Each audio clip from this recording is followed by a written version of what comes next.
Klasemen di West dan East makin ketat, gak cuma di play-in tapi yang di atas-atasnya juga saling berebutan posisi. Kalau di West berusaha menghindari Denver. Kalau di East hari ini Boston Celtics sudah memastikan bahwa mereka bukan hanya tim terbaik di wilayah timur, tapi tim dengan rekor terbaik di NBA. Dan kalau mereka sampai masuk final, mereka akan mendapatkan home court advantage, satu keuntungan yang sangat penting buat Boston Celtics. Dan banyak berita-berita menarik NBA lainnya kita akan bahas di episode kali ini.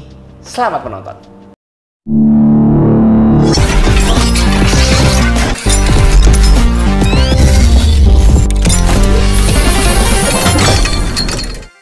Ngobrol NBA episode 113. Guys, gue udah berapa lama gak bikin ngobrol NBA ya? Hari ini hari Kamis.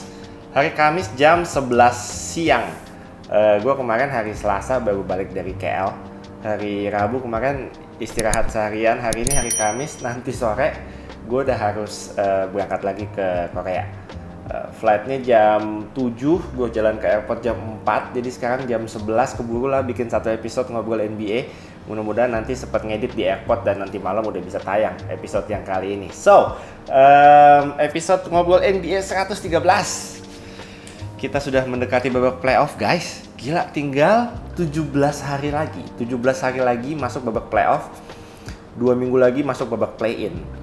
Nggak nyangka ya, udah tinggal dikit lagi. Aduh gila, gue kalau udah ngebayangin playoff tuh udah tiba-tiba tangan gue langsung keringetan gitu. Karena ya udah wilayah timur, wilayah barat ini masih seru nih klasemen. Nanti kita bahas juga perebutan klasemen, terutama di atasnya seru, di play ini juga seru, di tengah-tengahnya juga seru. Nanti kita coba bahas detail di wilayah timur dan wilayah barat. Tapi gue mau cerita juga. Kemarin seminggu terakhir lumayan ribet banget. Gue wawancara sama Gary Payton. Kemarin ada beberapa project sama NBA Indonesia juga. Dan belakangan ini nonton NBA tuh nggak tahu kenapa ya. Nggak tahu kenapa gue lebih suka nonton. Gue nonton live-nya, tapi gue juga nonton lagi malamnya ulangannya. Kenapa? Karena gue lagi seneng mempelajari detail-detail dari skema offense, skema defense dari pelatih-pelatih NBA gitu. Gue lagi demen nganalisa, oh si Joe Mazzulla demennya mainnya kayak begini. Oh ternyata mereka Boston Celtics tuh kuatnya di sini, ternyata celahnya di sini.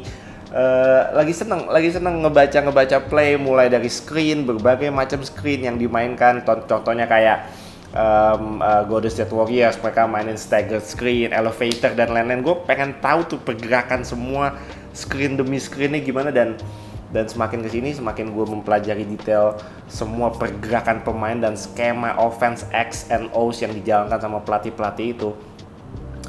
Gue emang melihat ada banyak sekali pemain-pemain yang kadang kita nggak terlalu appreciate gitu ya, tapi impactnya di lapangan ya sesimpel ngebikin screen deh. Ngebikin screen itu sesimpel itu, tapi kita nggak pernah perhatiin di box score itu nggak kelihatan, tapi impactnya dan basketball IQ-nya itu ternyata sepinter itu gitu. Itu banyak pemain-pemain yang gue notice kayak gitu. Ya mungkin yang kita notice kayak Draymond Green gitu ya. Draymond Green di Golden State Warriors sejenius itu untuk bisa membuat pekerjaan Steph dan Clay menjadi semakin mudah. Itu semua otaknya ada di Draymond Green.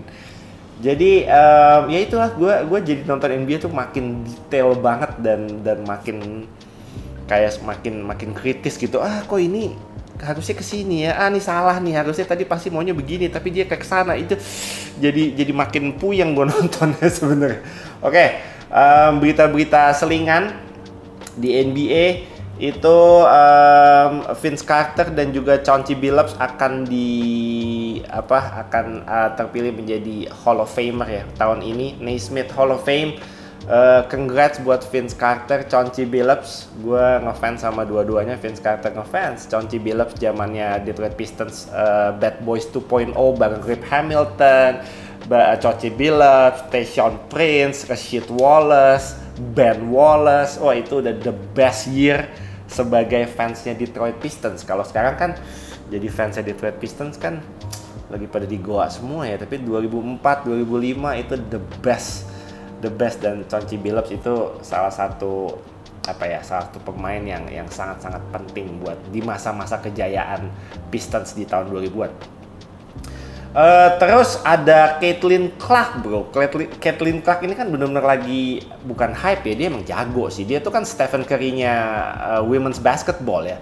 Tapi semakin media ngegoreng dan semakin dia mainnya tuh benar-benar gila-gilaan di setiap NCAA tournament ya. Sampai Adam Silver ini kepikiran untuk menghadirkan Caitlin Clark. Kalau kemarin ada Sabrina Ionescu yang one on one lawan Stephen Curry, nanti rencananya musim depan, ini baru wacana, belum pasti, masih wacana. Wacananya adalah Stephen Curry bersama dengan Klay Thompson akan 2-on-2 3 point contest ya, tapi 2 lawan 2 melawan Sabrina Ionescu dan Caitlin Clark. Wah gila, kalau kemarin aja hype-nya udah semenarik itu, mungkin nanti kalau ada ditambah dengan Caitlin Clark di All Star Weekend tahun depan, mungkin pasti hype-nya akan lebih gila lagi. Dan gue nggak sabar kalau sampai ini terjadi. Ini mungkin bakal keren, dan ini mungkin inovasi yang menghadirkan pemain-pemain women's basketball. Menurut gue inovasi yang agak sedikit kepepet ya dari NBA untuk mikirin ini All Star tuh mau diapain lagi sih, kita tuh mesti ngapain lagi, dan kontes juga boom or bust gitu ya. Dan kontes udah nggak bisa berharap yang ini bakal keren banget, nggak, udah kita nggak pernah tahu lah.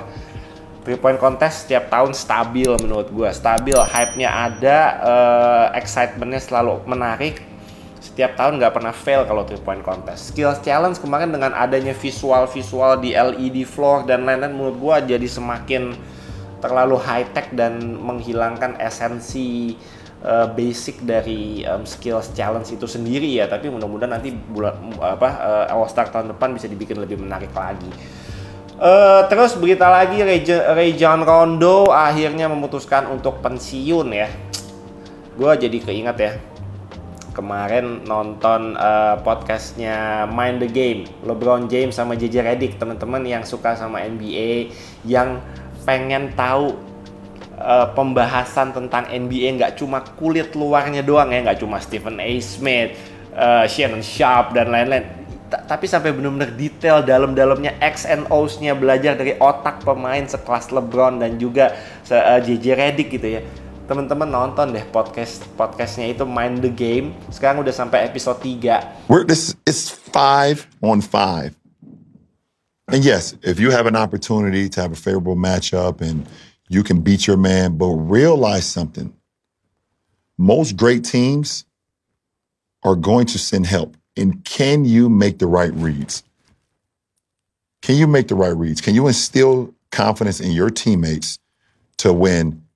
You've scored twice on that favorable matchup. Do you know that the double is coming? And you have to see it either coming from the tilt on the baseline or from the fire from the nail. You have to be ready for that.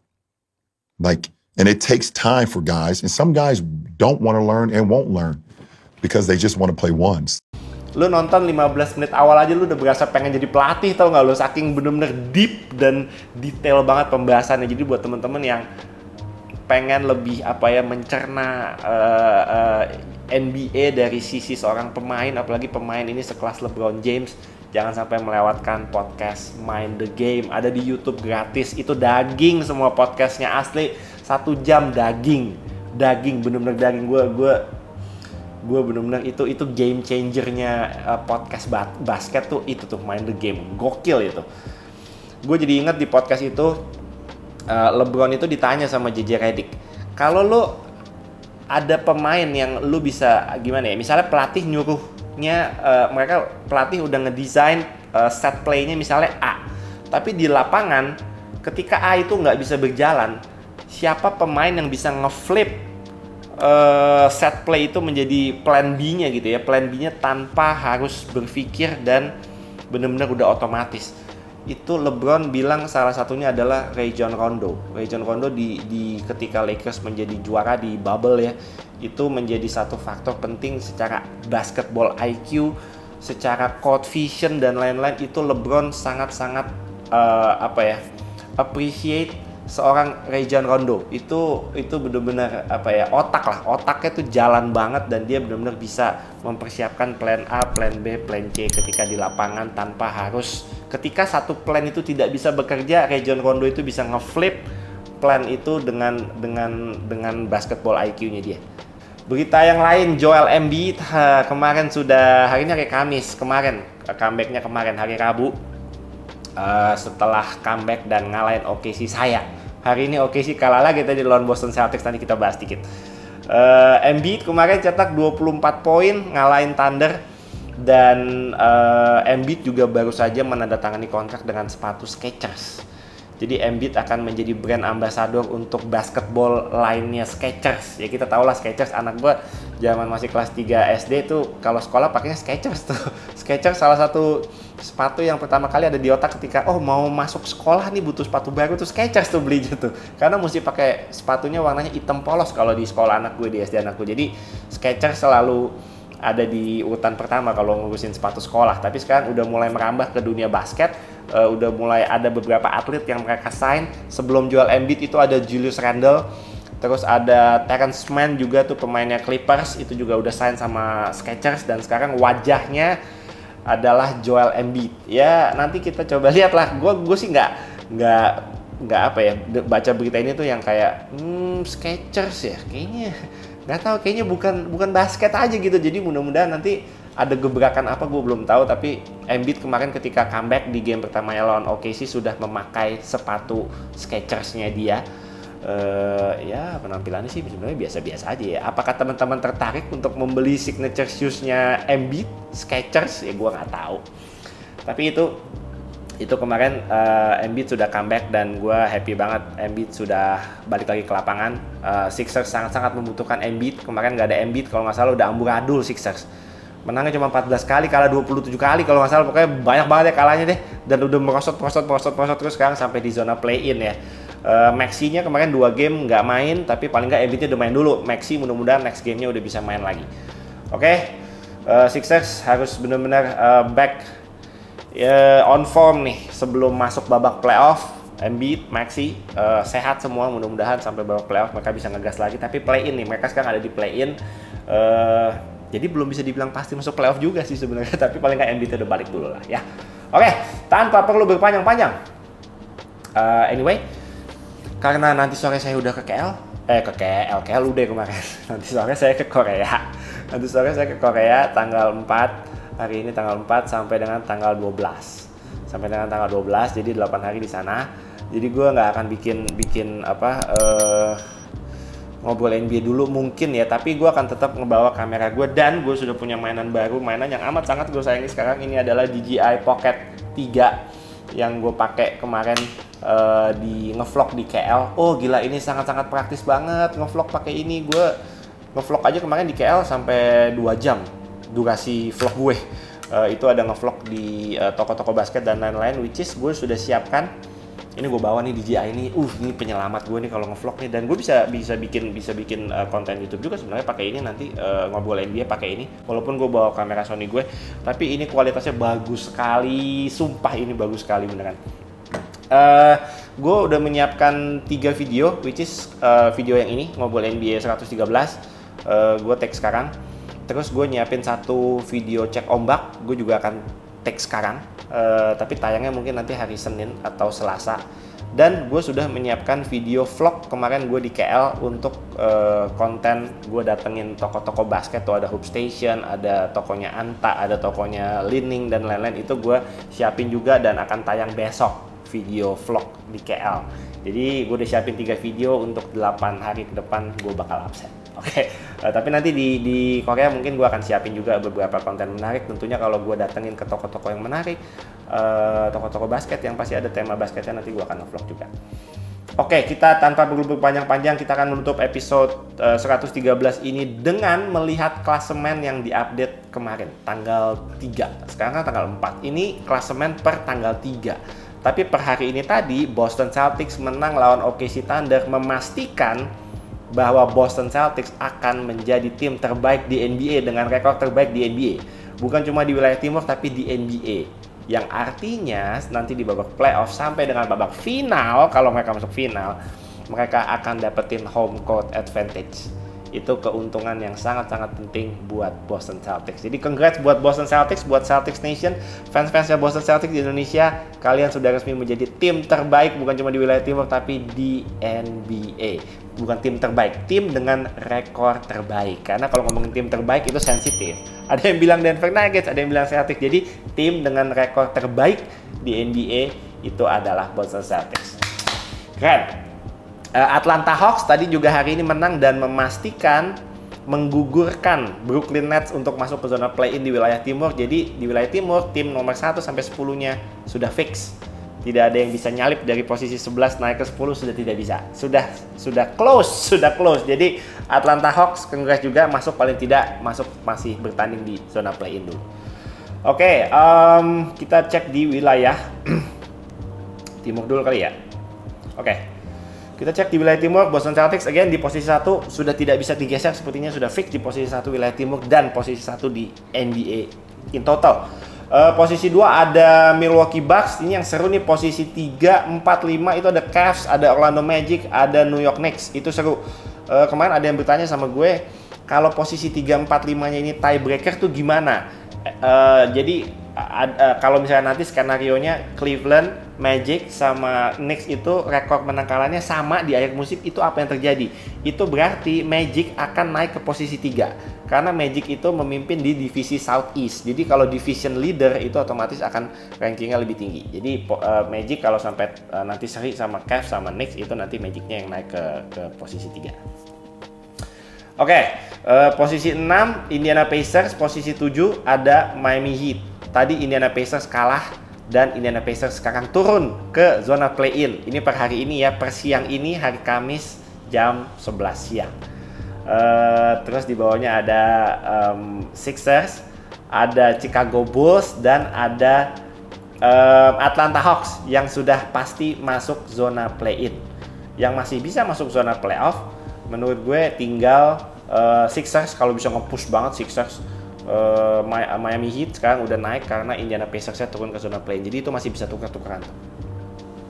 Bawah-bawahnya udah hilang harapannya untuk bisa menembus babak playoff. Ada Brooklyn Nets, ada Toronto Raptors yang kalahnya losing streak-nya udah 15 game losing streak. Ada di bawahnya ada Charlotte Hornets, tim yang kaosnya lagi saya pakai, LaMelo Ball. Wih, cedera mulu, weh. Ada Charlotte Hornets dan ada Wizards, ada Pistons yang memang dari awal musim udah kelihatan udah nggak akan kemana-mana juga. Oke. Di wilayah barat ini menarik juga. Denver Nuggets, Minnesota Timberwolves, OKC itu 1, 2, 3 ini rekornya masih sama. OKC hari ini kalah jadi sekarang di posisi 3. Udah benar nih di posisi 3. Tapi Denver Nuggets dan Minnesota Timberwolves ini masih bisa tukar-tukaran. Di bawahnya ada Clippers, ada Dallas Mavericks, ada Pelicans. Lalu ada di zona play-in itu ada Sacramento Kings, ada Phoenix Suns. Phoenix Suns hari ini lagi main lawan Cavs, menang. Phoenix Suns menang. Phoenix Suns menang, jadi rekornya lebih bagus daripada Kings. I don't think Kings main hari ini. Ya Kings hari ini nggak main. Jadi secara rekor menang kalah Phoenix naik ke posisi 7. Oke, lalu di 9 dan 10 ini ada Lakers sama Warriors ya. Nah, kalau ngomongin Warriors di posisi 10 dan 11 Houston Rockets, ini yang tadinya jaraknya tipis banget sekarang sudah lumayan, ada gapnya udah lumayan. Paling tidak Warriors fans-fansnya udah sedikit bisa bernapas.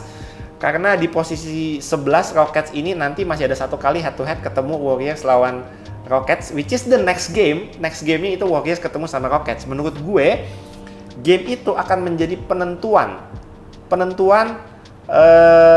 apakah Rockets masih sanggup untuk masuk ke babak play-in. Kalau Warriors menang di game itu, gue cukup yakin Warriors tidak akan kesalip sama Houston Rockets. Karena sisa jadwalnya Rockets itu juga berat sebenarnya, lebih berat daripada sisa jadwalnya Warriors. Jadi menurut gue penentuannya ada di besok ketika mereka berdua ini ketemu, Warriors sama Houston Rockets.